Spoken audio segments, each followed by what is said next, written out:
Hello friends, how are you? Good morning, good afternoon, good evening. કેમ છો બધા? મજામાં? In the previous lecture, we already studied about the Coulomb's law. Here Coulomb's law, it is defined in between the two charges Q1 as well as Q2. In between two charges, distance is R.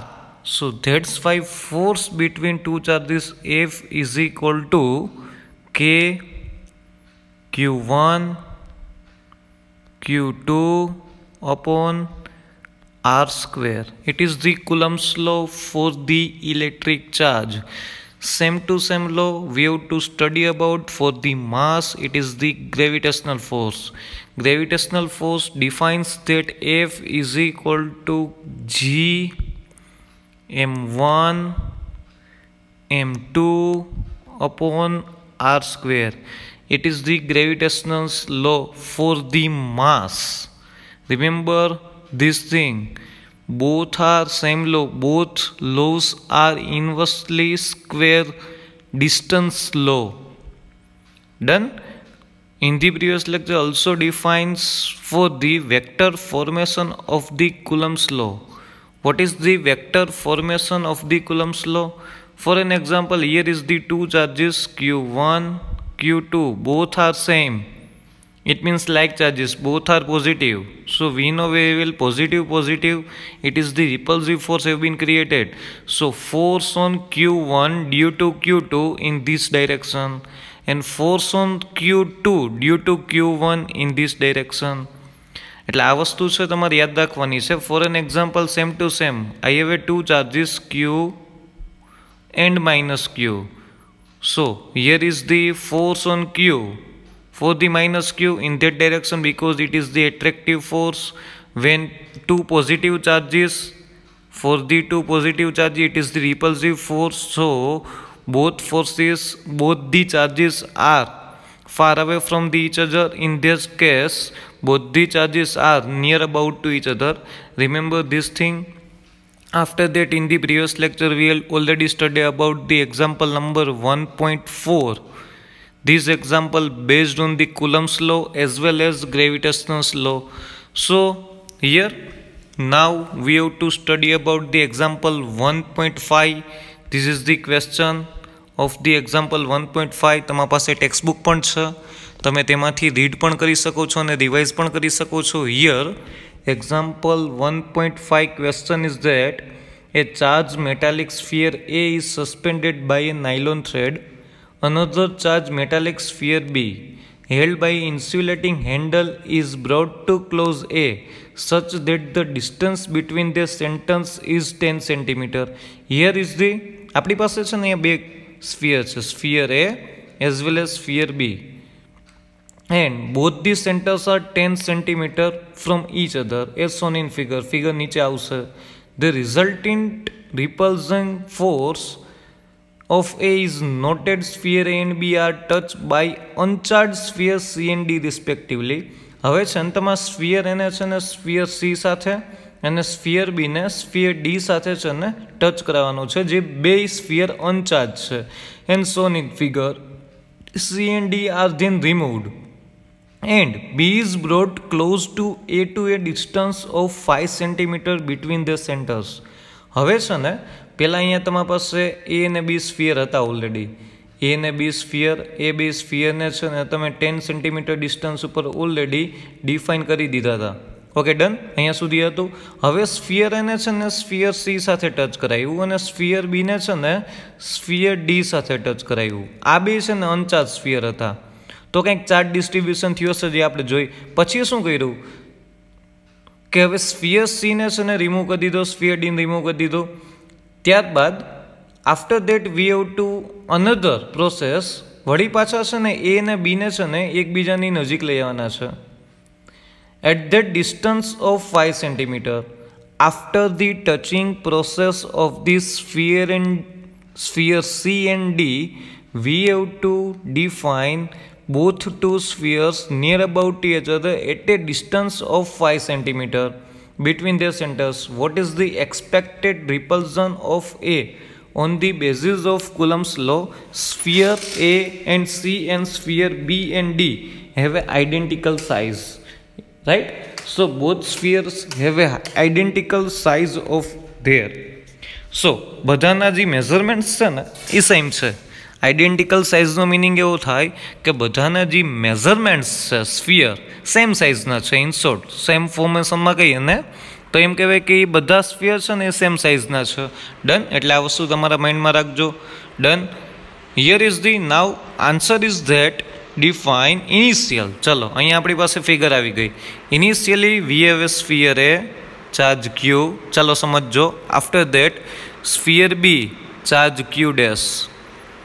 આ બીને કેટલા distance ઉપર રાખ્યા છે તો કે આ distance ઉપર. આ ડિસ્ટન્સ કેટલું છે તો કે 10 સેન્ટીમીટરનું છે.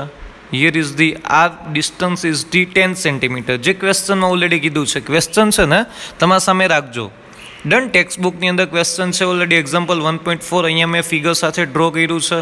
So now sphere and sphere B both have a charge.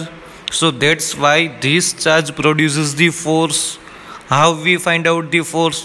So simple, we find out the force from the Coulomb law. So F is equal to force. F is equal to, by using of the Coulomb's law, 1 upon 4 pi epsilon 0 Q1 Q2 upon R square. On the behalf of Q1 Q2 we have a Q and Q dash and distance is R. So that's why force becomes F is equal to 1 upon 4 pi epsilon 0 Q dash upon R square. It is the result number 1. Done. So here initial condition, here is the A and here is the B. So force is F is equal to K Q1 Q2 upon R square. On the behalf of Q1 Q2 we have to put down the charge Q and Q dash. Done. So after that we have to touch the sphere A and sphere C, and same to same we have to touch the sphere B and sphere D. Done. Both the sphere C and D have a uncharged condition. Sphere C and sphere D both have uncharged. એની પાસે કોઈ charge છે જ નહીં. અત્યારે A પાસે કેટલો charge છે જોવો જોઈએ. અહીંયા A પાસે Q જેટલો ચાર્જ છે. B પાસે કેટલો ચાર્જ છે તો કે Q ડેશ જેટલો ચાર્જ છે. ડન. હવે શું કર્યું? સ્ફિયર એ સાથે સ્ફિયર સીને ટચ કરાવ્યો અને સ્ફિયર બી સાથે સ્ફિયર ડીને ટચ કરાવ્યો. ડન. એટલી વસ્તુ ખબર પડી ગઈ. ચાલો ઓકે ગુડ. હવે એ સાથે સીને ટચ. સી પાસે તો કોઈ ચાર્જ હતો જ નહીં, 0 છે. ડી પાસે કોઈ ચાર્જ હતો જ નહીં, 0 છે. તો એ છે ને પોતાનો ચાર્જ સીને આપશે. ક્યાં સુધી આપશે આપને ખબર છે ને? સિમ્પલી કોઈ એક ટેન્ક છે, બીજી ટેન્ક મેઇન સાથે કનેક્ટ કરી. ચાલો સમજો. મારી પાસે છે ને કોઈ એક ટેન્ક છે. ડન. એની અંદર છે ને વોટર ફિલ કરેલું છે. એને છે ને પાઇપથી બીજી ટેન્ક સાથે કનેક્ટ કરેલી છે. હવે અહીંથી જે વોટર છે અહીંયા જશે. સિમ્પલી બેયને પાઇપ સાથે કનેક્ટ કરેલી છે. ક્યાં સુધી જશે? બે જ્યાં સુધી સેમ લેવલ ઉપર નહીં આવી જાય ને વોટર, ત્યાં સુધી water have been transfer to one tank to another tank. Same process we have to define on this system. આની પાસે ક્યુ ચાર્જ છે ઓલરેડી, આની પાસે કાંઈ ચાર્જ નથી. Charge have been transfer A to C. But કેટલો ચાર્જ થશે transfer? જ્યાં સુધી બેની અંદર ચાર્જ હાફ નહીં થાય ને ત્યાં સુધી ચાર્જ જશે. સો હાફ થાય એટલે મતલબ શું થાય? Q/2 and Q/2. ડન. આટલી વસ્તુ સમજાઈ ગઈ. એક્ઝામ્પલથી સમજાયું, મગજમાં બેસી ગયું. ડન. ચાર્જ ટ્રાન્સફર થશે in the touching condition, physical contact. Charge have been transfer to one sphere to another sphere. ક્યાં સુધી? In which time charge have been transfer? When both the sphere have a same charge, at that time charge transfer have been define in static condition. પછી charge transfer નહીં થાય. ચાલો તો same to same અહીંયા એવું જ થશે ને. અહીંયા બી પાસે કેટલો ચાર્જ હતો? Q dash. ને ડી પાસે કેટલો ચાર્જ હતો? 0. So charge have been transferred sphere B to sphere D. ક્યાં સુધી થશે? જ્યાં સુધી ચાર્જ સેમ ના થાય ત્યાં સુધી. સો ચાર્જ સેમનો મતલબ શું થાય? So here sphere B have a Q dash by 2 charge, sphere D have a Q dash by 2 charge. So here અહીંયા મેં લખ્યું છે. ચાલો જોવો જોઈએ. ચાલો here is the after the physical contact condition, here sphere A and sphere C બેને છે ને અનટચ કર્યા. અનટચ કર્યા એટલે આની પાસે કેટલો ચાર્જ વધ્યો હવે Q/2. સ્ફિયર C પાસે કેટલો ચાર્જ વધ્યો Q/2. સ્ફિયર B પાસે કેટલો છે Q'/2. સ્ફિયર D પાસે કેટલો છે Q'/2. ડન, આટલી વસ્તુ સમજાઈ ગઈ.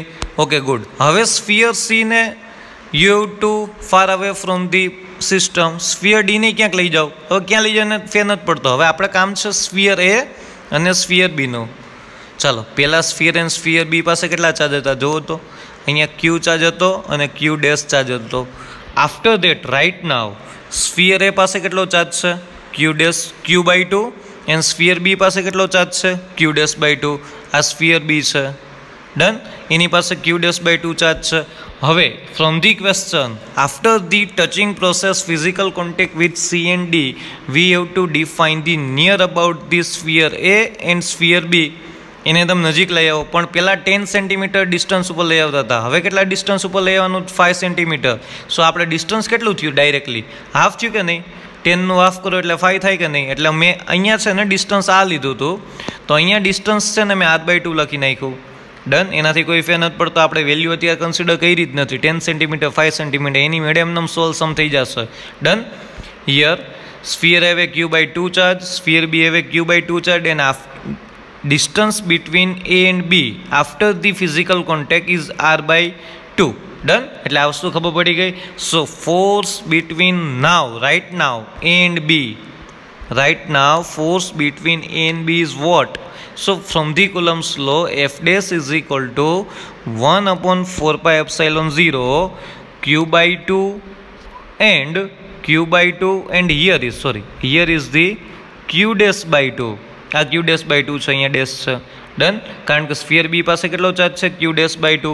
Here Q/2 and Q'/2. Done, અને ડિસ્ટન્સ કેટલું છે એની વચ્ચે તો કે R/2 whole square. So here Q into Q', 2 into 2 4 થઈ જશે. તો અહીંયા કેટલું થશે ડિનોમિનેટરમાં R²/4. 4 તમારા પાસે કેન્સલ થયા.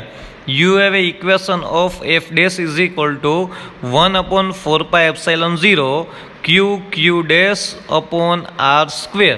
ચલો આ ઇક્વેશન તો અહીંયા ક્યાંક હતું કે નહીં. સ્ટાર્ટિંગમાં જેવું ઇક્વેશન હતું ને ફોર્સનું એવું જ ઇક્વેશન આફ્ટર ફિઝિકલ કોન્ટેક્ટ જે ફોર્સ મળ્યો ને એનું મળ્યું. એનો મતલબ શું થઈ ગયું? From the equation 1 and equation 2 right hand side have been same, so that's why force before the process and force after the process remains same. F is equal to F dash. Done. Confirm. હજી એક વખત ફટાફટ revision કરાવી દઉં છું. સમની અંદર તમારા પાસે છે ને સ્ટાર્ટિંગમાં સ્ફિયર A હતો, sphere B. Here is the Q charge, here is the Q dash charge. Distance between two sphere is R. So right now Coulomb's force between two spherical charged sphere F is equal to 1/4πε0 Q'/R². After the process we have to define sphere C and sphere D. Sphere C physical contact with A, sphere D physical contact with B. So right now charges have been divided in between two spheres A and C and B and D. So right now sphere A and sphere C charges Q/2 and sphere B and sphere D charges Q'/2 and Q'/2. Done. So after the physical contact process, right now charge between sphere A and sphere B is Q/2 and Q'/2. After that, right now final position of this sphere A and sphere B is the half of the initial condition. Initial condition is 10 centimeter. Final condition is 5 centimeter. So that's why distance between A and B right now is R/2. So that's why from the Coulomb's law here equation becomes F dash is equal to 1/4πε0 Q'/2 upon R/2 whole square. ચાલો આનું calculation કરો. 2 2 4. Here denominator R²/4 4 cancel થયા. So right now equation is that F dash is equal to 1/4πε0 Q' upon R². From the equation 1 and 2 ચાલો 1 and 2 જોઈ લેજો. So both the right hand side is same, so that's why left hand side remains same. F is equal to F dash. Done. Confirm. Here is the example 1.5. On the basis of physical contact of the sphere, how charge have been divided, ne what is the relation between charge and distance of the Coulomb's law. Done. So right now we have to define. ચાલો practice માટે મેં છે ને અહીંયા કંઈક આપેલું છે અત્યાર સુધી જે એક્ઝામ્પલ એમાં કેલ્ક્યુલેટ કર્યું એમાં ક્યુ અને ક્યુ ડેશ ચાર્જ હતા. તો અહીંયા જો સ્ફિયર એ છે કેટલો ચાર્જ છે જુઓ જી ક્યુ. સ્ફિયર બી પાસે કેટલો ચાર્જ છે Q/2. એને કેટલા ડિસ્ટન્સ ઉપર રાખ્યા તો કે આ ડિસ્ટન્સ ઉપર. સો રાઇટ નાઉ ફોર્સ કેટલો થાય જુઓ જી F is equal to k. કેની જગ્યાએ તમે શું લખી શકો છો? Also you to write down 4πε0. આ ના લખવું હોય તો તમે કે લખી શકો છો, એનાથી કોઈ ફેર પડતો નથી. સો હિયર મેં અહીંયા કે લખ્યું છે. સો જ્યારે ચાર્જ એ પાસે કેટલો સ્ફિયર છે, આ ચાર્જ સ્ફિયર એ પાસે કેટલો ચાર્જ છે ક્યુ અને સ્ફિયર બી પાસે કેટલો ચાર્જ છે તો કે Q/2 અને ડિસ્ટન્સ કેટલું છે એની વચ્ચે તો કે R છે. So force between both this sphere is F is equal to K Q/2 R square. ચલો 2 છે ને એ ડિનોમિનેટરમાં આવે એટલે K Q², Q into Q² upon 2R square. Initial force એટલું થયું. ચલો ડન. હવે સ્ફિયર એને સ્ફિયર સી સાથે અને સ્ફિયર બીને સ્ફિયર ડી સાથે ટચ કરાવ્યો. ચાલો સ્ફિયર એને સ્ફિયર સી સાથે ટચ કરાવ્યો ત્યારે બે પાસે હવે ચાર્જ કેટલા થઈ તો કે હાફ થઈ જાય. તો બે પાસે કેટલા થઈ ગયા Q/2. પણ સ્ફિયર બી પાસે કેટલો ચાર્જ હતો? ઓલરેડી Q/2 ચાર્જ હતો અને સ્ફિયર ડીને તમે ફિઝિકલ કોન્ટેક્ટ સાથે લાવ્યા તો એનો હાફ થાય તો Q/2 અપોન 2. તો આ કેટલા થાય છે Q/4. So that's why here sphere B charge is Q/4 and sphere D charge is Q/4. વળી પાછા છે ને આ જ સ્ફિયર એ અને સ્ફિયર બીને પાછા આ ડિસ્ટન્સ ઉપર લઈ આવો. ચાલો સ્ફિયર એ પાસે કેટલો ચાર્જ છે Q/2, સ્ફિયર બી પાસે કેટલો ચાર્જ છે Q/4 અને એને કેટલા ડિસ્ટન્સ ઉપર લઈ આવવાના છે? ડિસ્ટન્સમાં કોઈ ચેન્જ નથી કર્યો. અહીં R હતું, અહીં R છે. ડિસ્ટન્સમાં કોઈ ચેન્જ નથી કર્યો. ત્યાં આપણે એક્ઝામ્પલમાં છે ને R/2 ડિસ્ટન્સ લીધું હતું, અહીંયા મેં R ડિસ્ટન્સ રાખેલું છે, કાંઈ ફેર નથી પડતો. રાઇટ નાઉ ફોર્સ કેટલો થાય હવે જુઓ તો ફોર્સ કેટલો થાય F' is equal two K. અહીંયા કેટલો ચાર્જ છે? અહીંયા કેટલો ચાર્જ છે જુઓ જી Q/2 આર્યો Q/2. અહીંયા કેટલો ચાર્જ છે Q/4, અહીંયા Q/4 upon R square. So right now F' is equal to KQ² upon 8R square.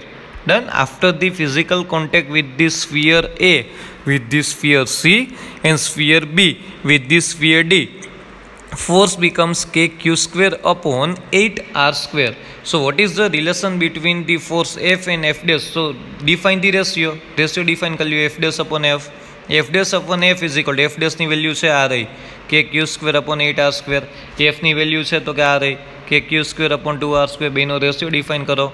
R square cancel, KQ² cancel, અહીંયા R square કેન્સલ થયા, KQ² કેન્સલ થયા. 2 ઉપર આવી ગયા, 8 નીચે આવ્યો એટલે અહીંયા તમારા પાસે આન્સર શું આવ્યું 1/4. સો F' upon F is equal to 1/4. So from this equation you have to write down F' is equal to F/4. After the touching process force is the 1/4 part of the initial force. જો કેટલા division કેટલું થઈ ગયું 1/4 part of the initial force. Done. એટલે આ મેં practice માટે આપ્યું હતું. એક વખત બહુ નિરાતે જોઈ લેજો. ચાર્જ ડિસ્ટ્રીબ્યુશન જ્યારે ફિઝિકલ કોન્ટેક્ટમાં નથી લાવ્યા ત્યારનું charge distribution, after that physical કોન્ટેક્ટમાં લાવ્યા ત્યારનું ચાર્જ ડિસ્ટ્રીબ્યુશન શું થયું, after the Coulomb's law equation કઈ રીતના બન્યું, આ બધી વસ્તુ છે ને એક વખત નિરાતે જોઈ લેજો. ઇનિશિયલ પ્રોસેસ, આ ઇનિશિયલ પ્રોસેસનું ઇક્વેશન બન્યું. આફ્ટર ધી ટચિંગ પ્રોસેસ આ સેકન્ડ પ્રોસેસ થઈ, અહીંયા ચાર્જ ડિસ્ટ્રીબ્યુશન શું છે જોઈ લેવાનું. ક્વેશ્ચનમાં જોવાનું કે ડિસ્ટન્સ R/2 કર્યું છે, R/4 કર્યું છે કે R જ રાખ્યું છે. અહીંયા મેં R જ રાખ્યું છે. ત્યારબાદનું બીજું ઇક્વેશન કંઈક આવી રીતના બનાવવાનું. ડન. નેક્સ્ટ સેકન્ડ ઇક્વેશન આ રીતના બન્યું. તમારા પાસે ફાઇનલ ફોર્સ મળ્યો, બે વચ્ચેનું રિલેશન જોઈ છે. તમારે શું કરવાનું? કાંઈ નહીં કરવાનું, બેનો રેશિયો લઈ લેવાનો. તમને કોઈ કહે ને what is the relation between initial force and final force, so you have to define the ratio of the initial or final or initial F' upon F લઈ લીધો. एफ डैशनी वेल्यू हती, एफनी वेल्यू हती, बेनु डिफाइन कर्युं, answer आव्यो तमारा पासे 1/4। Simple थई गयो।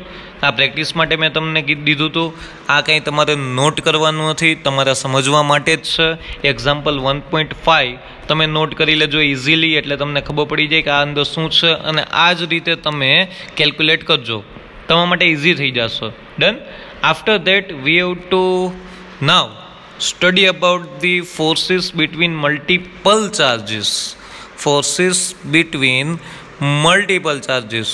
Sir, right now we have to define in the previous all this sum, all this theory. We have to study about only two charges, Q1 and Q2. Distance between Q1 Q2 is R. Only two charges in the system.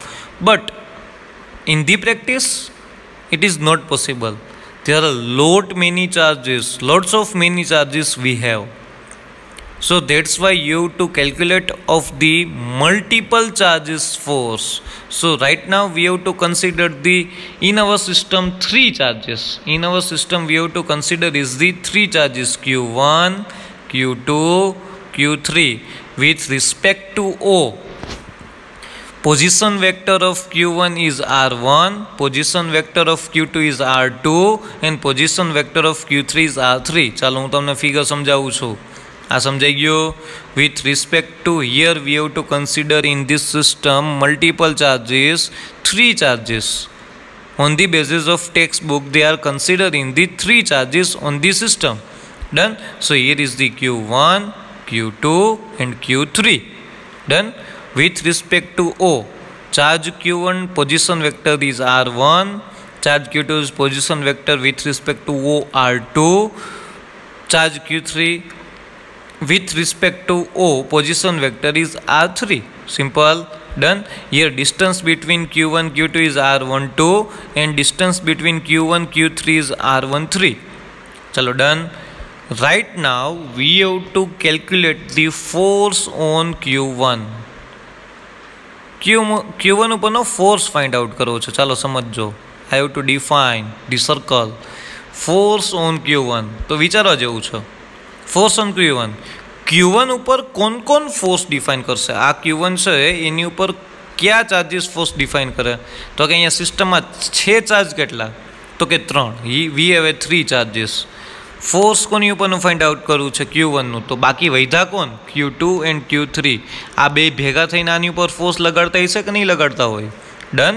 So here Q1 ઉપર છે ને બે charges force લગાડશે. Q1 ઉપર બે charges force લગાડશે, એક તો Q2 અને Q3. હવે જોવાનું plus charges it means like charges છે કે અનલાઇક ચાર્જીસ છે એ બહુ નિરાતે જોવાનું. જો લાઇક ચાર્જીસ છે તો રિપલ્ઝન થશે, અનલાઇક ચાર્જીસ છે તો એટ્રેક્શન થશે.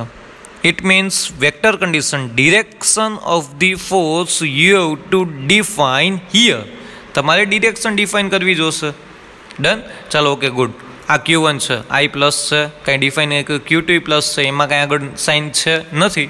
સો Q1 is also plus, Q2 is also plus. So Q1 Q2 have been defined the repulsive force. So Q1 Q2 છે તો બે એકબીજાથી કેવા જશે ખબર છે? Far away from each other. Far away from each other. તમારે Q2 ઉપરનું ફોર્સ ફાઇન્ડ આઉટ નથી કરવું, Q1 ઉપરનું ફોર્સ ફાઇન્ડ આઉટ કરવું. Q1 ઉપર કોણ ફોર્સ લગાડે છે? Q2 અને Q3. Q3 ને અત્યારે રહેવા દો. Q2 જોવો જી. Q2 ના લીધે Q1 કઈ ડિરેક્શનમાં જશે? બે સેમ ચાર્જીસ છે, એ જ જોવાનું. Q1 કઈ ડિરેક્શનમાં જશે? તો કે આ ડિરેક્શનમાં જશે sir. So that's why force on Q1 due to Q2 is F12 in that direction. So that's why here jo F12 here is F12 have been defined in this direction because Q2 ના લીધે Q1 છે ને આ ડિરેક્શનમાં જશે. હા, Q1 ના લીધે Q2 આ ડિરેક્શનમાં જશે, પણ મારે અત્યારે Q2 ઉપરનો ફોર્સ નથી જોતો. મારે કોની ઉપરનો ફોર્સ જોઈ છે? Q1 ઉપરનો ફોર્સ જોઈ છે. Q1. રિમેમ્બર. ડન. સમજાઈ ગયું? સો that's Y arrow F12 arrow, F21 arrow in this direction, F12 arrow force on Q1 due to Q2 in this direction because repulsive force. Done. ચાલો હજી એક ચાર્જ Q2 ના લીધે સાહેબ આપને ખબર પડી ગઈ, Q3 લીધે હશે ને કાંઈક બે પ્લસ ચાર્જીસ છે. ચાલો रिपल्सिव फोर्स तो Q3 ना लीधे Q1 कई डिरेक्शन में जाए एनी नजीक आवे ना आवे सर रिपल्सन थाय it means far away from the each other so that's why F3 one force कंईक आ डिरेक्शन में आवशे जो अहींया लख्युं छे मैं F3 one force in this direction F3 one force in this direction F12 force in this direction so that's why अहींया एवुं कंईक थयुं ने Q1 छे એ एक्चुअली सर एनी पर बे फोर्स लागे छे तो कई डिरेक्शन में जाए सो धैट्स वाय कोईपण फिजिकल प्रोपर्टी पर कोईपण सिस्टम पर two or more than two forces define थता होय so you have to calculate the resultant force of the system तमारे तेनु रिजल्टंट फोर्स फाइंड आउट करवू पड़े by the law of triangle define करो or law of पेरेललोग्राम use करो एनाथी कोई फेर नहीं पड़तो लॉ ऑफ पेरेललोग्राम नी अंदर शुं होय आने पेरेलल अहींया लाइन करी आने पेरेलल अहींया लाइन करी डायगोनल डिफाइन कर दियो it is the resultant force on the Q1 आ डिरेक्शन में छे ने Q1 जाय आ डिरेक्शन में ना जाय आ डिरेक्शन में ना जाय why because uh Benu resultant शुं आव्युं तो कि आ डिरेक्शन आवी सो आ डिरेक्शन नी अंदर Q1 छे आ बे चार्जना लीधे लागता फोर्सना लीधे जशे डन समझाई गयो अहींया लॉ ऑफ पेरेललोग्राम थी अहींया ऑलरेडी Q1 पर केटला फोर्स छे सर Q1 पर छे ने बे फोर्स लगाड़े एक तो Q2 लगाड़े અને Q3 लगाड़े both the like charges it means repulsion means Q2 ना लीधे Q1 आम जाए Q3 लीधे Q1 आम जाए सर तो Q1 एक्चुअली कई डिरेक्शन में जाए आमा के एक बे मांथी एकेय में ना जाए आ वस्तु तमारा माइंड नी अंदर राखी देजो एक्चुअल में ज्यारे कोईपण ऑब्जेक्ट पर two or more than two physical property define थती होय ने so you must have been find out the resultant physical property of two or more than two physical properties बे के बेकी करता वधारे फोर्सेस डिफाइन थता होय two or more than two forces या two or more than magnetic fields electric fields done two or more than two torque so you each and every time you have to find out the resultant force of the system done so each and every time तमारे resultant force find out करવું પડે તો અહીં F1 તમારા આ direction માં આવ્યો done ખબર પડી ગઈ સો અહીંયા F12 અહીંથી કુલમ્સ લો લખાય કેમ F12 લખાય કેમ આ બે વચ્ચેનો કુલમ્સ લો ડિફાઇન કરો તો F12 = 1/4πε0 Q1 Q2 અને બે ડિસ્ટન્સ કેટલું છે R12 square into R12 caret ચાલો વેક્ટર ફોર્મેશન છે તો યુનિટ વેક્ટર લખવો જ જોઈએ તમારી ટેક્સ્ટ બુકમાં છે ને એરો ડિફાઇન નથી કર્યો આવી રીતના F12 એરો ડિફાઇન નથી કર્યો એ લોકો છે ને બોલ્ડ લેટર્સથી લખે છે તમે વેક્ટરને છે ને બે રીતે ડિફાઇન કરી શકો બોલ્ડ લેટર્સ या विथ एरो हूँ अहींया छे ने विथ एरो लखूँ छूँ तमारी टेक्स्ट बुक में छे ने बोल्ड लेटर्स डिफाइन करेला छे बोल्ड लेटर्स मीन्स समझी जावानुं आ एफ बोल्ड में लखेलो छे ने इट मीन्स आ छे ने वेक्टर फॉर्मेशन नी अंदर छे आ वस्तु याद राखजो so F12 = 1/4πε0 Q1 Q2 upon R12 square into R12 caret चलो सेम टू सेम आ बे सिस्टमનું થઈ ગયું હવે આ બે સિસ્ટમનું કરીએ તો અહીંયા તમારી પાસે શું છે F13 = F1/4πε0 Q1 Q3 upon R13 whole square into R13 caret done into R13 caret आ वस्तु याद રાખજો કારણ કે અહીંયા વેક્ટર છે અહીંથી વેક્ટર કાઢી નાખું તો ઇન ટર્મ્સ ઓફ મેગ્નિટ્યુડ થઈ જાય so that's why you cannot write down the unit vector done so resultant force is totally vector summation of the two forces F1 = F12 plus F13 F12 ની value શું છે તો કે આ રહી F13 ની વેલ્યુ શું છે તો કે આ રહી બે વેલ્યુ અહીંયા પુટ ડાઉન કરી 1/4πε0 Q1 Q2 upon R12 whole square into R12 caret plus 1/4πε0 Q1 Q3 upon R13 square into R13 caret done so अहींया तो सर आपणी पासे अहींया त्रण ज चार्ज हता अहींया Q1 છે अहींया Q2 છે Q3 છે तो હવે मारी पासे n चार्जिस होय तो शुं करवानुं M lots of many charges we have ने we have to find out the force on Q1 find out करवानुं के तो सर बधा भेगा थईने आनी पर फोर्स डिफाइन करता हशे ने Done. So at that time we have to find out the only vector summation of the all forces on the charge q1. ચાલો અહીંયા લખ્યું છે જો હજી F1 is equal two F12 plus F13 plus F14 up to ક્યાં સુધી તો કે F1n n ચાર્જીસ છે આપણી પાસે સિસ્ટમમાં. સો that's why here by the Coulomb's law you have to write down 1/4 pi epsilon 0 q1 q2 upon r12 square r12 caret, but each and every terminology 1/4 pi epsilon 0. So that's why we have to come out from this bracket 1/4 pi epsilon 0 is common. Done. આ બ્રેકેટમાંથી 1/4 pi epsilon 0 common આવે. It is the value of કે લખો તોય કાંઈ વાંધો નહીં, 1/4 pi epsilon 0 તોય કાંઈ લખો તો વાંધો નહીં, બિકોઝ ટેક્સ્ટબુકની અંદર in detail each and every time in the first chapter they have to write down 1/4 pi epsilon 0. Done. So here 1/4 pi epsilon 0 you have to write down here F12 means q1 q2 upon r12 square r12 caret, F13 so q1 q3 upon r13 square r13 caret up to n, so q1 qn upon r1 whole square into r1 caret. Done. When system have n charges, you have to find out the force on q1 due to n charges. So each and every force vector summation, q summation बोलूँ छो vector summation. So that's why you have to find out each and every time resultant vector. Resultant vector means magnitude as well as direction of the force on q1 due to all the n charges. Done. So it is the multiple charges force between multiple charges. ચાલો આ વસ્તુ યાદ રાખજો. It is also cold the superposition principal of the any physical property. આગળ જતા આવશે ત્યારે આના વિશે ડિટેલમાં ડિસ્કશન કરવાનું થશે. ડન. એટલે આ વસ્તુ યાદ રાખજો, ભૂલાય નહીં. તમે મેં લખેલું છે ને એટલું થિયરીમાં લખશો તો પણ ચાલશે. ટેક્સ્ટબુકની લાઇન ટુ લાઇન લખવાની નીડ નથી. મેં અહીંયા લખીને દીધું છે વિથ ફિગર. તમે આ વસ્તુ લખી લેશો તો એ તમારી થિયરીની અંદર છે ને તમને પૂરા માર્ક્સ મળશે. You have to get a complete marks when you write down your note from in this video. Done. આ વિડીયોની અંદર જે રીતના મેં લખેલું છે પીડીએફ ફોર્મેશનની અંદર એ જ લખી લેજો. નોટ બનાવતા હોય એ બનાવતા જ રહેજો. ડન. કન્ફર્મ. સર અત્યારે તો નીંદર આવે છે. નીંદર નથી કરવાની. આપણો સિલેબસ કન્ટિન્યુઅલી આગળ ચાલે જ છે. તમે બધા લોકો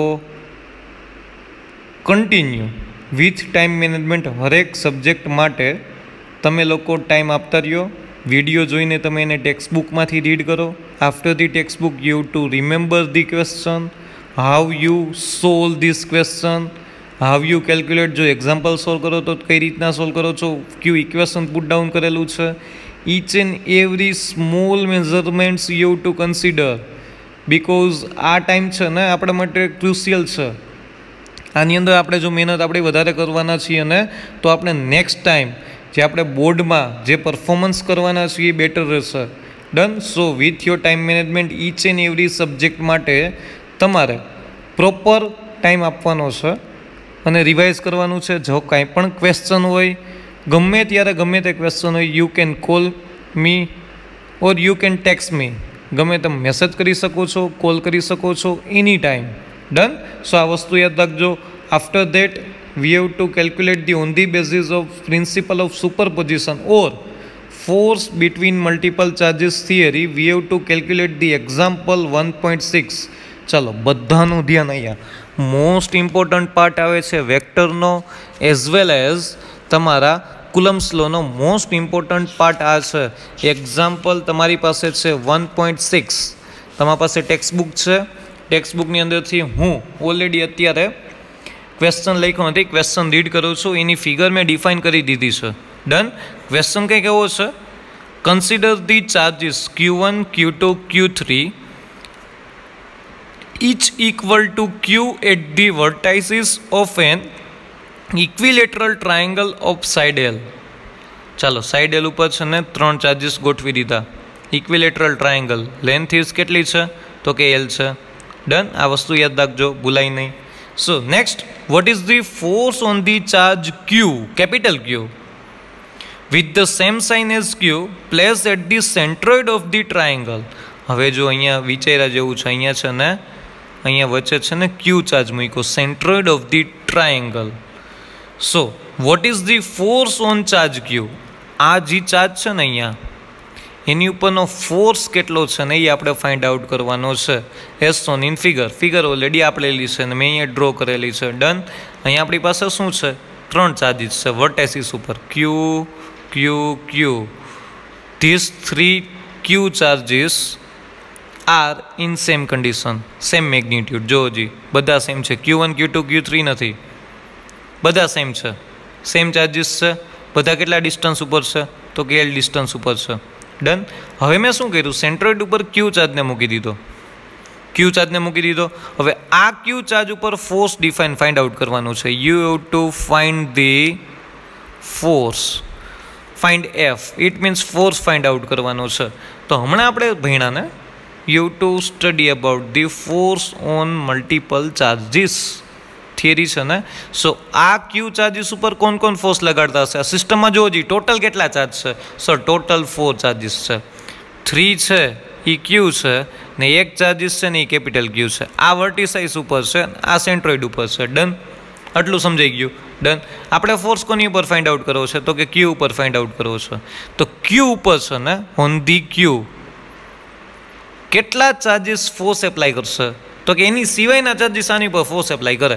તો એની સિવાયનો ચાર્જીસ એક આર્યો આ ફોર્સ એપ્લાય કરે, એની સિવાયનો બીજો ચાર્જીસ આર્યો આ ફોર્સ એપ્લાય કરે, એની સિવાયનો ત્રીજો ચાર્જીસ આર્યો આ ફોર્સ એપ્લાય કરે.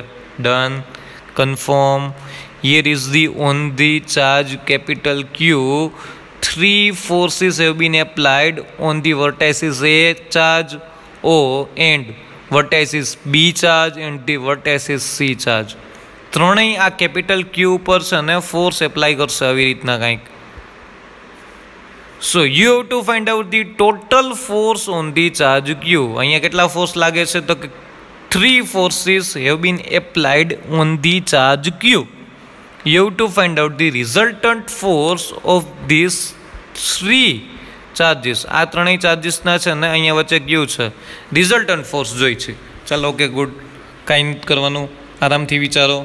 અહીંયા તમારી પાસે ફિગર છે, ફિગરની અંદરથી અહીંયા મેં ડોટેડ લાઇનથી ડ્રો કરેલું છે. વિચાર જેવું છે. અહીંથી ફાઇન્ડ આઉટ કરો તો આ થીટા છે. ચાલો ઇક્વિલેટરલ ટ્રાયેંગલનો આ ટોટલ એંગલ કેટલો હોય? આ બધાય તો કે 60 હોય. એનો હાફ કરો તો કેટલા હોય? તો કે 30 હોય. તો ઇટ મીન્સ આ એનો હાફ છે કે નહીં? જો જ આ થીટા ટોટલ 60 થાય તો એનો હાફ કેટલો થાય? તો કે 30 થાય. સો આ વસ્તુ તમારા માઇન્ડમાં રહી ગઈ. તો એનો હાફ કેટલો થશે? 30 ડિગ્રી. ચાલો okay good. A B C ખબર પડી ગઈ. ચાલો અહીંયા છે ને આ ટ્રાયેંગલ જોવો જી, આ ટ્રાયેંગલ દેખાઈ ગયો. ત્યાં કોસ થીટા એપ્લાય કરો. Cos theta mean opposite upon adjacent upon hypotenuse. હા કે ના? Adjacent upon hypotenuse. એડજસન્ટ શું છે? Cos theta is equal to ઈ ટ્રાયેંગલની એડજસન્ટ શું છે? જુઓ જી BD. હાઇપોટેનિયસ શું છે? OB. Done. So cos theta is equal to BD upon OB. Theta કેટલો હતો? મેં તો હમણાં કીધું ને, થીટા કેટલા ડિગ્રી હતો? 30 degree. So cos 30 is equal to BD upon OB. ચલો BD, આ ટોટલ ડિસ્ટન્સ આપણે કીધું છે L છે, તો BD એનું હાફ થાય કે ના થાય? તો આપણે ડિસ્ટન્સ કેટલું લેવાનું? BD is equal two L/2. So done. So cos 30 is equal to BD upon OB. આટલું સમજાઈ ગયું. સો કોસ 30ની વેલ્યુ શું થાય? કોસ 30ની વેલ્યુ સો મેં અહીંયા મૂકી દીધી √3/2. BD ઇક્વલ ટુ શું થાય? તો કે L/2. OBનો OB એમને મારે OB ડિસ્ટન્સ જોઈ છે. સો OBને તમે હેડ કન્સિડર કરો. સો OB is equal two L/2 upon √3/2. અહીંથી તમારી પાસે 2 કેન્સલ થશે, અહીંથી 2 કેન્સલ થયા. તો અહીંયા તમારી પાસે OB ઇઝ ઇક્વલ ટુ શું વધ્યું? L upon √3. Here is the distance OB is equal two, આ જે ડિસ્ટન્સ છે ને એ કેટલું મળ્યું? L upon √3. સો આ ડિસ્ટન્સ એટલું જ આ હોય કે ના હોય? ને એટલું જ આ હોય કે ના હોય? કારણ કે ઇક્વિલેટરલ ટ્રાયેંગલ છે ને આ સેન્ટ્રોઇડ છે. So each and every vertex from the each and every vertices centroid distance is L upon √3. It means OA, OB and OC. OA, here is OA, OB and OC. each 3 distance is L upon root 3. So that's why we have to write down OA, OB, OC is equal to R L upon root 3. Done. હવે ચાલો આપણા main concept ઉપર આવી જાઓ. આપણે distance મળી ગયું, આ ત્રણેય ડિસ્ટન્સ મળી ગયું. So force on capital Q charges due to small Q charges on the vertices A. ચલો આ બે વખતના ફોર્સની વાત કરો, પછી છે ને આ બેના ફોર્સનું ડિસ્કશન કરીને પછી આપણે આ બેના ફોર્સનું ડિસ્કશન કરીએ. ડન. સો સૌથી પહેલાં આ બેના ફોર્સનું ડિસ્કશન કરો રાઈટ નાવ. ચાલો આટલું જ વિચારો, બીજું કંઈ નથી વિચારો. કુલમ્સ લો લખી શું લખાય? F is equal to k. કેની જગ્યાએ તમે શું લખી શકો? પાછું યાદ કરી લ્યો તો 1/4πε0 on the behalf of k you to write down 1/4πε0. Text બુકમાં ઈચ એન્ડ એવરી ટાઈમ 1/4πε0 જ લખ્યું હશે. આ તમારા માઇન્ડની અંદર રાખજો. ચાર્જ કેટલા છે? 2. તો k capital Q upon small Q. ના ડિસ્ટન્સ કેટલું છે? તો કે O A. O A is equal to હમણાં ગોઈતું આપણે. So force F is equal to k capital Q small Q upon L upon root 3. હા કે ના? એ હમણાં ફાઇન્ડ આઉટ કર્યું કે નહીં? આ કેનું કરી વચ્ચેનું ફોર્સ ફાઇન્ડ આઉટ કર્યું? તો કે કેપિટલ ક્યુ સ્મોલ ક્યુ. આના બે કેવા ફોર્સ છે? તો કે સર બે પોઝિટિવ ફોર્સ છે. બે ચાર્જ જો હજી પોઝિટિવ છે કે નહીં? સો બે વચ્ચે શું થશે? તો કે રિપલ્ઝન થશે. સો આ સ્મોલ ક્યુ ચાર્જ છે એના લીધે આ ક્યુ ચાર્જ કઈ ડાયરેક્શનમાં જશે? તો કે ફાર અવે જશે. એટલે જો મેં F1ની ડિરેક્શન જો શું લખી છે, આ ડિરેક્શન લખી છે, એના ઉપર ધ્યાન આપજો. મોસ્ટ ઇમ્પોર્ટન્ટ સમ છે in terms of Coulomb's law, in terms of vector, બધી રીતે આ મોસ્ટ ઇમ્પોર્ટન્ટ સમ છે. સરે કેમ સર ડિરેક્શન F1ની આ આપી? મારે કોની ઉપરનો ફોર્સ ગોતવો હતો? કોણ લગાડે છે ફોર્સ? તો કે આ સ્મોલ ક્યુ ચાર્જના લીધે કેપિટલ ક્યુ ચાર્જ કઈ બાજુ આવશે? તો કે far away from the small ક્યુ. તો ફાર અવે એટલે કઈ ડિરેક્શનમાં જાય? આ ડિરેક્શનમાં જાય એનો મતલબ તો એમ થઈ ગયો ને એટ્રેક્શન થાય છે. એટ્રેક્શન થતું જ નથી, રિપલ્શન થાય છે, because both the charges are positive. Done. So that's why you to write down F1. F1નું અહીંયા હમણાં ઇક્વેશન લખ્યું હતું, આ અહીં લખ્યું છે F1 is equal to 1/4πε0 Q Q upon R square. R તો તમારી પાસે હતો કે નહીં? L upon root 3. સો અહીંયા on the behalf of R we have to put down L upon root 3. ચાલો L upon root 3 whole square. ચાલો root 3, આ રૂટ 3 કઈ બાજુ જશે? તો કે ન્યુમિરેટરમાં જશે. રૂટ 3 સ્ક્વેર તો 3 થઈ ગયું. તો અહીંયા 3ને મેં અહીંયા લખી નાખ્યો 3/4πε0 Q Q upon L square on the direction of AO. AO ડિરેક્શનમાં ફોર્સ લાગશે. જો અહીંયા લખ્યું on the direction of AO, on the direction of AO. આ કોનું વાત થઈ? આપણે આ બે વસ્તુની વાત થઈ, સ્મોલ ક્યુ કેપિટલ ક્યુ. આ કયા વર્ટાઇસિસ ઉપર હતો? તો કે એ વર્ટાઇસિસ ઉપર હતો અને સેન્ટ્રોઇડ ક્યુ ઉપર ચાર્જ હતો, એની વચ્ચેની વાત થઈ. ચાલો હવે વિચારો તો, ફટાફટ વિચારો જી. હવે બીજાની વાત કરીએ. બીજું એટલે આ કેપિટલ ક્યુ અને આ સ્મોલ ક્યુ. સર એમાં કંઈ ફેર તો ના જ પડે ને, કારણ કે આ ડિસ્ટન્સ સેમ છે, આ ચાર્જીસ સેમ છે, આ ચાર્જ સેમ છે, આ ચાર્જીસ સેમ છે, કાંઈ બદલાતું જ નથી. સો એના માટે તમે આ ઇક્વેશન લખી શકો ને, F2 is equal to 3/4πε0 Q Q upon L square on the direction of BO. Done. BO ચાલો વિચારો તો BO. ચાલો આ ક્યુ, આ small Q. Done. Positive charge. So આ સ્મોલ ક્યુના લીધે આ ચાર્જ છે એને ફાર અવે મોકલે, એટલે ફાર અવે એટલે આ ડિરેક્શનમાં મોકલે કે નહીં? સો જો અહીંયા F3 જો કઈ ડિરેક્શન બનાવેલી છે, માં ડિરેક્શન બનાવેલી છે, તો સર આ ત્રીજું અમને સમજાઈ ગયું. આ થર્ડ બે પોઝિટિવ છે, positive far away from each other. મારે તો આની ઉપરનું જ ફોર્સ ફાઇન્ડ આઉટ કરવું છે ને. સો સ્મોલ ક્યુના લીધે કેપિટલ ક્યુ કઈ ડિરેક્શનમાં જાય? તો કે આ ડિરેક્શનમાં જાય, તો કે F2. ડન. તો અહીંયા તમારી પાસે F1 મળી ગયું, F2 મળી ગયું, F3 મળી ગયું. ચાલો ડન. બધા in terms of magnitude same છે, આ because of this distance same છે સર, અને ચાર્જની વેલ્યુ સેમ છે ઈચ એન્ડ એવરી ટાઈમ.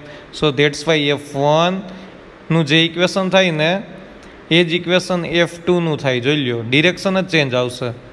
ને F3નું એ જ ઇક્વેશન થશે, F3નું એ જ ઇક્વેશન થયું. ડન. એમાં કાંઈ ચેન્જીસ આવ્યું નહીં. So that's why each and every force we denoted by F, કારણ કે બધા સેમ છે.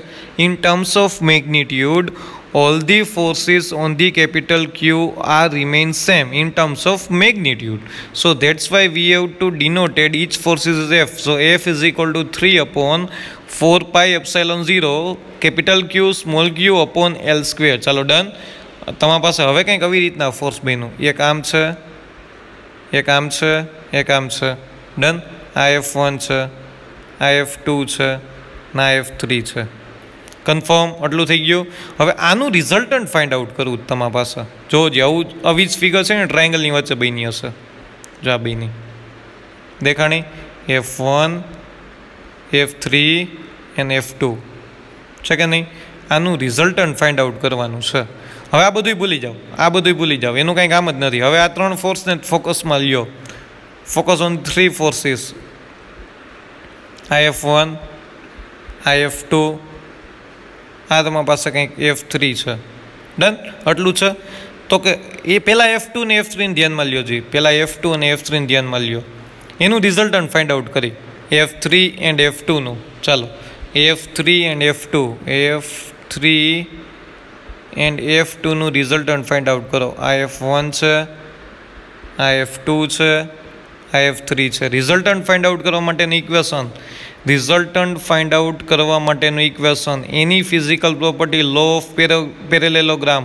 It is the most important equation for us.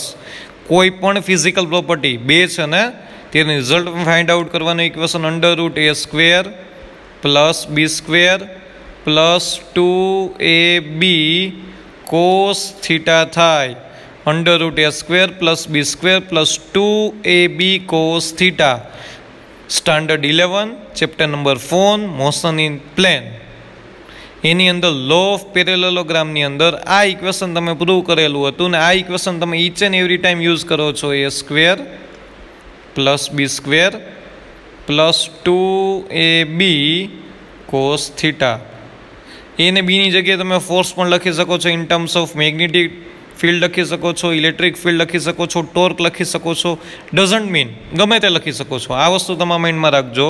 So first of all we have to find out the resultant force between F2 and F3. ચાલો લો of parallelogram આપણે આનું find out કરવું છે. તો મારે કોસ થીટાનો થીટા જોઈએ. તો સર આ એંગલ કેટલો થાય? ચાલો આ 30 છે, તો આ 30 થાય.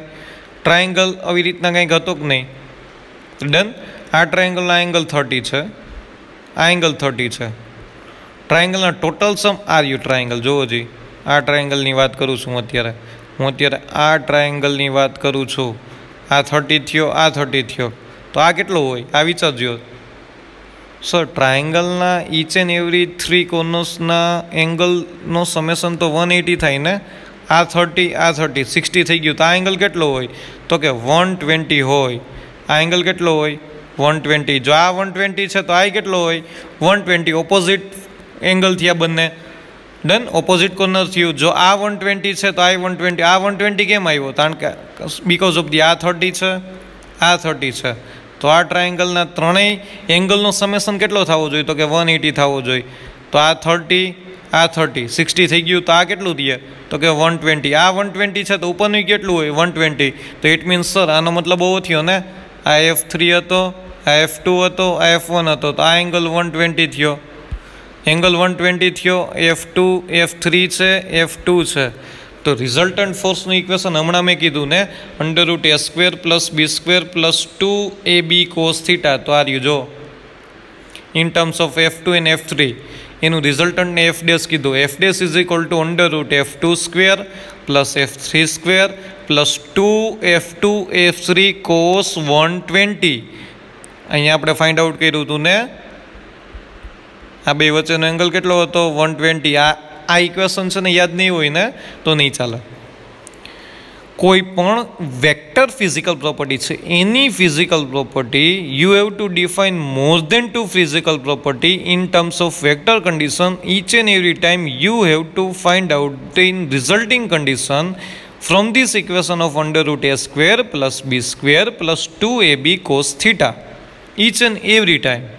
So that's why in terms of F2 and F3, F' is equal to √f2² plus f3² plus 2f2 f3 cos 120. Cos 120 you know very well. Cos 120 value યાદ હોવી જોઈએ. It is -1. cos 120 is -1. So F dash is equal two under route f2 square plus f3 square plus 2 f2 f3 cos 120. ચાલો, on the behalf of f1 f2 f3 each and every time we have to denoted f. so f2 ની જગ્યાએ f મૂકી દો, f3 ની જગ્યાએ f મૂકી દો, f2 f3 ની જગ્યાએ ff મૂકી દો. જી -1/2 2 કેન્સલ થયા, માઇનસ સાઇન આગળ આવી એટલે અહીંયા તમારી પાસે શું થયું? Calculation under route F square plus F square minus F square. તો અહીંયા વધ્યું શું? Under route F square, square અને અંડર રૂટ નીકળી જાય તો અહીંયા તમારી પાસે F dash is equal two શું આન્સર આવ્યો? તો કે સર એફ જ આન્સર આવ્યો. ઇન શોર્ટ સર તમે કોનું રિઝલ્ટન્ટ ગોતતા હતા? F2 અને F3નું રિઝલ્ટન્ટ કંઈક આ ડિરેક્શનમાં આવ્યું ને આ ડિરેક્શનમાં આ એફ જ આવ્યું, નીચે F1 છે કે નહીં? ડન. આટલી વસ્તુ ખબર પડી ગઈ. F dash is equal to F 3/4πε0 QQ/L². હવે જુઓ જી, અહીંયા આવી જાઓ ટ્રાયેંગલમાં. F3 અને F2 એનું રિઝલ્ટન્ટ કંઈક આમ આવ્યું કે નહીં? આ ડિરેક્શનમાં. આની વેલ્યુ કંઈક એફ જ આવી કે નહીં? આની વેલ્યુ શું આવી તમારી પાસે? એફ. ડન. સો એની ઓપોઝિટ ડાયરેક્શનમાં એક ફોર્સ છે, ઈ ક્યુ છે, F1. આ બેનું રિઝલ્ટન્ટ ગોત લીધું તો કે એનું રિઝલ્ટન્ટ એફ આવ્યું. ડન. એનું હવે આની સાથે મેચ કરો તો આ બી જુઓ જી, F1 છે કે નહીં? ને આની વેલ્યુ આપણે એફ જ લઈએ છીએ ને, કારણ કે એ સેમ જ છે. Because each and every force F1 F2 F3 remain same. Done. So આ ફોર્સ આ ડિરેક્શનમાં છે, આ ફોર્સ આ ડિરેક્શનમાં છે, બેની વેલ્યુ એફ જેટલી છે. So Newton's third law, same magnitude but opposite direction, cancels its effect. So resultant force is answer is 0. Resultant ફોર્સનો આન્સર શું આવ્યો તમારી પાસે? 0 આવ્યો. 0. ડન. એક વખત બહુ નિરાતે જોઈ લેજો આ એક્ઝામ્પલ, મોસ્ટ ઇમ્પોર્ટન્ટ છે. પાછું હજી એક વખત સમજાવું છું. તમારી પાસે કેપિટલ ક્યુ ચાર્જ ઉપર ફોર્સ ફાઇન્ડ આઉટ કરો તો કોના લીધે? તો કે આ ક્યુ અને આ ક્યુના લીધે ફાઇન્ડ આઉટ કરો તો આન્સર આવ્યો 0. આ બધાના કારણે છે ને આન્સર 0 આવે એનો મતલબ એવો થઈ ગયો. ચાલો done. So first of all we have to define the distance from the centroid and vertices. આ ડિસ્ટન્સ કેટલા છે? તો cos θ is equal to BD/OB. Theta is equal to 30 degree છે, બીકોઝ ટોટલ 60 ડિગ્રી હોય, આ 30 ડિગ્રી થયું. So here cos 30 is equal to BD/OB. cos 30 √3/2 BD. આ angle આટલું ડિસ્ટન્સ ખબર હતી, L/2. So that's why you two OB is equal to L/√3 and each and every 3 vertices distance remains same. So all of 3 is L/√3. So first of all we have to find out force on capital Q. Vertices AQ charges, Coulomb's law, 1/4πε0 Q capital Q upon L/√3 whole square. So તમારા પાસે કંઈક આવ્યું answer 3/4πε0 QQ/L². Equilateral triangle, same magnitude. So that's why force equation remains same. F1 equation, F2 equation and F3 equation. Each 3 equation magnitude of forces remains same but direction is different. So each forces we denoted by the F. આ તમને મળી ગયું. After that we have the find out the direction of the force. We have to find out F2 and F3. Resultant force is F dash from the equation of under root a square plus b square plus 2ab cos theta. આ angle કેટલો હતો? તો કે 120 હતો. એટલે આપણી પાસે કંઈક ઇક્વેશન મળ્યું, f dash is equal to under root f2 square plus f3 square plus 2 f2 f3 cos 120. cos 120 કેટલા થાય? ઈચ એન્ડ એવરી ફોર્સને આપણે કેના વડે ડિનોટ કરતા હતા? f વડે. cos 120 -1/2. So under route f square plus f square minus f square. So under route f square is equal two શું મળે? તો કે f મળે. સર તો એનો મતલબ એવો થયો ને, f2 અને f3. f1 is equal to તો f જ છે તમારી પાસે, f1 is equal to f છે. ડન. સો આનું રિઝલ્ટન્ટ આમ મળ્યું, આ તમને આન્સર f મળ્યો. So same magnitude but opposite direction, એકબીજાની ઇફેક્ટ કેવી કરી દઈએ? કેન્સલ કરી દઈએ. So resultant force on the capital Q charges, resultant force on the capital Q charges due to, અહીંયા કેપિટલ Q ચાર્જ છે, આ Q અને આ Q ના લીધે આ કેપિટલ Q જે સેન્ટ્રોઇડ ઉપર છે એની ઉપરનો ફોર્સ કેટલો થાય? તો કે રિઝલ્ટન્ટ ફોર્સ 0 થાય. કન્ફર્મ રિઝલ્ટન્ટ ફોર્સ 0 થશે. એક વખત બહુ નિરાતે આ એક્ઝામ્પલ જોઈ લેજો. ટેક્સ્ટ બુકમાં તો ડાયરેક્ટ લખેલું છે, એમાં નહીં સમજાય. તમે એક વખત છે ને આને પેજ ઉપર નોટ કરી લેજો, પછી તમે છે ને એનું એક્સપ્લેનેશન એને સમજવાની ટ્રાય કરજો. ના સમજાય તો આની હજી એકવાર કહું છું, તમે મને કોલ કરી શકો છો, તમે મને મેસેજ કરી શકો છો. ડન. આજનો લેક્ચર અહીંયા સુધી રાખીએ છીએ. નેક્સ્ટ લેક્ચરની અંદર આપણે એક્ઝામ્પલ 1.7થી સ્ટાર્ટ કરવાના છીએ. ટાઈમ ટેબલ અનુસાર તમે સ્ટડી ચાલુ કરી દેજો. Be serious, stay home, stay healthy. Thank you.